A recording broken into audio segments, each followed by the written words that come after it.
एका बाजूला तुम्ही म्हणताय की आम्ही नक्षलवाद पूर्ण संपवत आणलाय, मग तुम्हाला भीती कोणाची आहे? तुम्हाला भीती आहे खरं बोलणाऱ्या नागरिकांची, तुम्हाला भीती आहे संविधानाच्या कक्षेत सवाल विचारणाऱ्यांची, तुम्हाला भीती आहे सरकारची पोलखोल जे लोक करतात, तुमचे कॉर्पोरेट्स बरोबरचे संबंध, तुमचे सगळ्या भांडवलदारांबरोबर असलेले संबंध, त्यासाठी तुम्ही जे देश आणि राज्य विकायला काढलेलं आहे त्याची पोलखोल जे नागरिक, ज्या संघटना, जे कार्यकर्ते, जे पत्रकार करतात त्यांच्यापासून तुम्हाला धोका वाटतो आणि म्हणून तुम्ही हे विधेयक आणलेलं आहे, हे उघड आहे.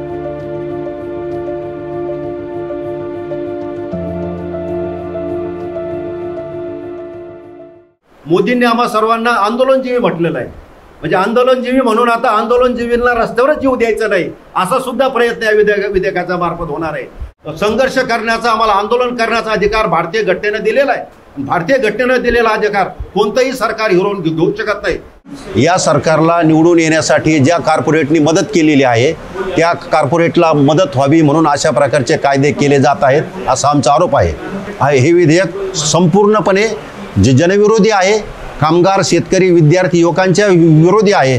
राज्यघटनेचे जे तरतुदी आहेत त्याच्या संपूर्णपणे विरोधी असल्यामुळं हा कायदाच महाराष्ट्रात नको अशी आमची भूमिका आहे. केवळ डावे पक्ष नाही तर त्यांच्या व्यतिरिक्त पण काही सामाजिक संघटना असतात, या जनतेच्या वेगवेगळ्या घटकांची गाऱ्हाणी मांडण्याचा प्रयत्न करत असतात.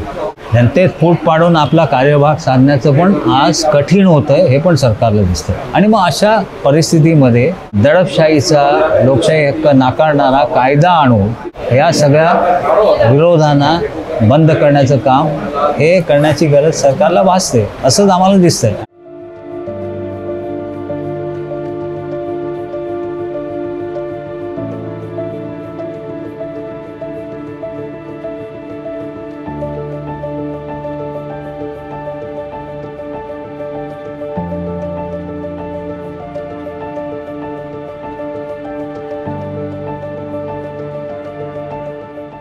अगर अर्बन नक्सल के लिए लाया गया है तो ये कानून को रूरल महाराष्ट्र में क्यों लागू किया है, क्यों कर रहे हो आप? कई कानून ऐसे हैं जो डेजिग्नेटेड एरियाज में लागू होते हैं. According to Amit Shah, Naxalism is going to end by March 26.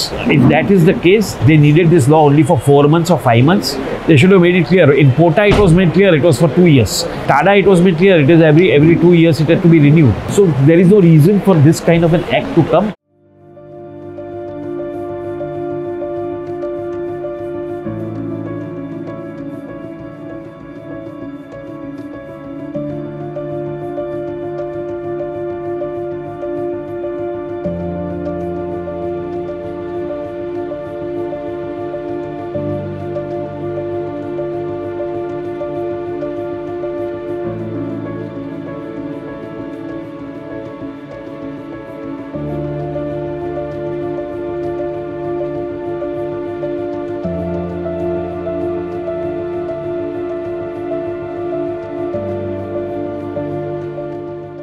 या कायद्यामधल्या सगळी डेफिनेशन्स ही अतिशय ब्रॉड, अतिशय वेग, चुकून नाही राहिलेली, ती तशीच ठेवण्यात आली आहे जेणेकरून त्यात कोणतंही कृत्य सरकारला ज्यांना उचलावंसं वाटेल आणि ज्यांचं तोंड बंद करावंसं वाटेल त्यांना ते करू शकतात. त्यामुळे हा सरळ सरळ इशारा आहे की तुम्ही सरकारविरोधी बोलता कामा नये.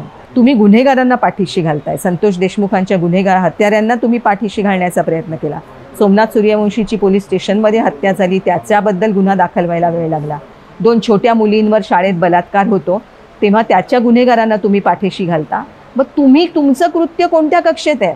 ज्याला तुम्ही हिंसा म्हणता, ज्याला तुम्ही नक्षलवाद म्हणता, ज्याला तुम्ही सरकारबद्दल अविश्वास निर्माण करणं म्हणता, ते तुम्ही स्वतःच करता. आज के दिन में देखें आप तो जेल के अंदर कम से कम 60 to 70% जो लोग हैं, एक तो अंडर ट्रायल है, उसमें ज्यादा करके इनोसेंट लोगों को भरा जाता है. डिटेंशन करते इनोसेंट लोग, काफी ऐसे ऑर्गेनाइजेशन को बैन किया है जिन्होंने कुछ किया नहीं, कुछ गलत किया नहीं।